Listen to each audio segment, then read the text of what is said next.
그럼 오늘의 특징 종목 어떤 기업 보셨어요?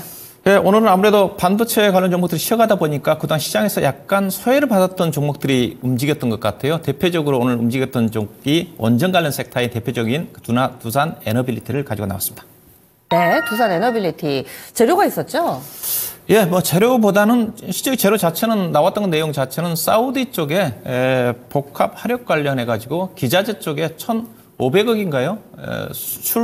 수주 공급 계약을 체결했다는 게 나왔던 내용이라 좀 봐야 될 것 같은데, 근데 두산 에너빌리티의 매출액 단위가 연간 17조 원 정도 되거든요. 17조 원에서 1,500억 정도 수주 가지고 이 종목의 주가가 움직였다고는 쉽지는 않습니다. 왜냐하면 이 종목이 시가총액 10조 원짜리 주식이기 때문에, 그래서 앞서 움직였던 자체가 대체적으로 정책적인 모멘텀과 관련된 쪽에 최근에 이제 방산 관련 종목들이 많이 움직였는데, 방산 관련 종목들이 좀 쉬었지 않습니까? 그래서 원전 관련 종목들이 약간 파턴을 이어받았던 또 측면도 있고요. 그리고 오늘 AI 반도체 관련 종목들이 좀 주목을 시장에서 좀 하락을 했지만은, 전체적으로 두산 에너빌리티 모멘텀 자체가 아무래도 원전 관련 쪽이다 보니까 여러 가지 그 정책적인 이슈 자체도 좀 반영이 좀 된 게 아닌가. 그 이유 자체가 전력과 관련해 가지고 지금 AI 시장 자체가 활성화 좀 되면서 컴퓨터 관련된 전력 수요가 급증을 하면서 뭐 챗 GPT의 아버지라고 할 수 있는 샘 올트만 같은 경우가 2050년도가 좀 되게 되면 현재보다 에너지 소비량이 뭐 1000배 정도 늘어날 거다. 뭐 그런 또 전망도 내놓고 있는 쪽이거든요. 그러다 보니까 아무래도 원전 관련 부분 자체가 글로벌적으로 지금 새롭게 신규 원전을 건설한다든가 그런 어떤 부분도 전반적인 AI 시대의 어떤 그런 모멘텀으로 작용한 게 아닌가 봐야 될 것 같고요. 또 국내적으로도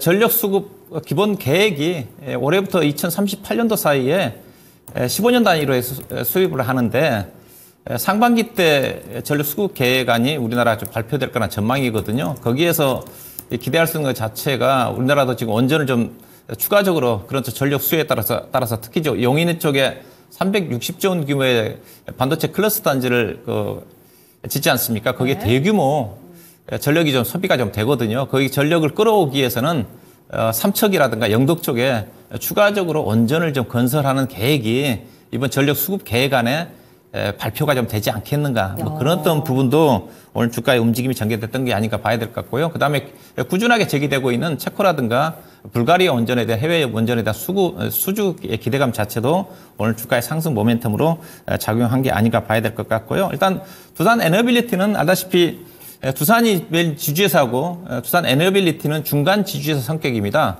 회사가 두산 에너빌리티 자회사로 두산 바켓이라는 회사가 지분 46%를 가지고 있는 회사가 있고, 그다음에 두산 두산 퓨어셀 수소 연료 관련 전지 회사를 자회사를 꺼내고 있는데, 일단은 회사가 원전과 관련해 가지고 이제 올해 수주 목표가 회사 측에서 제시한 수주 목표 자체가 6조 3천억입니다. 작년도에 회사가 8조 6천억 정도 수주를 했거든요. 작년도는 목표가 8조 2천억이었는데 수주 목표를 좀 달성을 했어요. 근데 올해는 특별한 수주 모멘텀이 없어서 회사 측에서 가이드 작년 대비해서 약 27% 정도 하향 조정한 6조 3천억을 좀 잡았기 때문에 올해 수주와 관련된 모멘텀은 없다고 좀 봐야 될 것 같아요. 수주를 기대할 수 있는 것 자체는 해외 쪽에 대체적으로 2025년도 정도 가야지 체코라든가 해외 쪽에 수주가 나온다는 전망이니까, 그래서 단기적으로 이 회사의 실적 펀더멘탈을 개선시킬 수 있는 그런 모멘텀은 없습니다. 다만 주가 움직였던 것 자체가 그런 어떤 이슈 자체가 충분히 나올 수가 있고, 특히 이제 4월 달에 총선을 앞두고 있는 그런 부분들이기 때문에 이렇게 원전 수주와 관련된 그런 모멘텀 자체도 충분히 기사화될 수 있는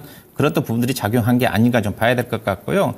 그 다음에 이제 두산 에너빌리티를 볼 때 이제 저는 이제 기본적 분석치를 본다 한다면 두산 에너빌리티의 전체 연간 매출액 17조 원 정도 됩니다. 17조 정도 좀 되는데, 이 회사의 어떤 별도 기준에, 즉 원전과 관련된 회사 본업 자체가 원전 쪽이 담수화 설비 쪽이니까 이와 관련된 회사의 매출 비중 자체는 7조 원, 8조 원 정도밖에 안 됩니다. 즉, 이 회사의 매출은 거의 매출액 60% 정도가 두산 밥켓의 실적이에요. 그 다음에 회사가 작년 영업이익이 1조 4천억인데 두산 밥켓이 영업이익이 1조 4천억입니다. 이게 두산 에너빌리티의 어떤 본업, 즉 원전과 관련 쪽에서는 이익을 전혀 못 내요. 매출액, 원전 본업 자체는 매출액이 한 7, 8조 원 정도의 거의 적자나는 수준이기 때문에, 그래서 결국은 두산 에너빌리티의 주가 상승 부분 자체는 여전히 원전 산업에 대한 기대치 자체가 반영이 좀 되고 있기 때문에 이런 걸 감안해야 될 것 같고요. 그다음에 두산 에너빌리티가 알다시피 2018년도 이후에 거의 4차례, 5차례 가서 대규모 유상증자를 했습니다. 그래서 발행 주식 수가 1억 4천만 주짜리 회사가 지금 6억 아마 3, 4천 주까지 될 거예요. 발행 주식 수가 거의 4배, 5배가 늘어났어요. 그래서 두산 에너빌리티가 2018년도까지만 한다라도 시가총액이 2조 원밖에 안 됐습니다. 근데 시가총액이 지금 10조 원이에요. 예, 그런 또 부분들을 감안한다 한다면 밸류 자체는 상당히 높은 수준이다. 예, 그렇게 좀 보셔야 될 것 같아요. 이와 비슷한 회사가 네. 대한항공도 비싸거든요. 그래서 상당히 무거운 주식이라고 좀 봐야 될 것 같고요. 그래서 예상했던 전략 자체는 개인적으로 좀 보건 트레이딩 관점이라고 좀 봐야 될 것 같고요. 그래서 오늘 수급적으로 보면 주가 끌어올던 것 자체가 기관하고 외국 투자가들 대규모 미수가 유입돼가지고 추가 상승이 좀 가능할 것 같은데 개인적으로 어떤 펀드멘탈을 고려해 본다 한다면 왜냐면 이 회사가 지금 2025년도 시적 기준으로 PER 단위 30배거든요. 예, 그리고 이 회사가 또 가치주도 아니고 성장주도 아니기 때문에 전체적으로 트레이딩 관점의 접근 전략이 필요하지 않겠는가. 보유하고 계신 분들 개인적으로 이제 16,000원 정도에서 18,000원 정도 사이가 전개될 것 같고 중장기적으로 보신 분들은 2만 한 1, 2천 원 정도까지는 가능하지 않겠는가 그렇게 좀 보시면 될 것 같습니다. 네, 알겠습니다. 두산 에너빌리티 굉장히 꼼꼼하게 봐주셨죠. 이 수주와 관련된 소식은 명분에 불과하다. 실질적으로는 AI 시대 확대에 따른 전력난 이에 대해서 또 수혜주로 분류가 될 수 있어서 두산 에너빌리티 꼽아주셨는데요. 하지만 유목조목 살펴보니까 싸지는 않다. 그동안에 워낙에 유중이라든지 이런 변경을 통해서 현재 상장 주식 수도 너무 많고 그래서 이 종목에 대해서 재료는 있지만은 약간의 단점도 가지고 있다라는 측면으로 오늘 특징주 짚어봤습니다.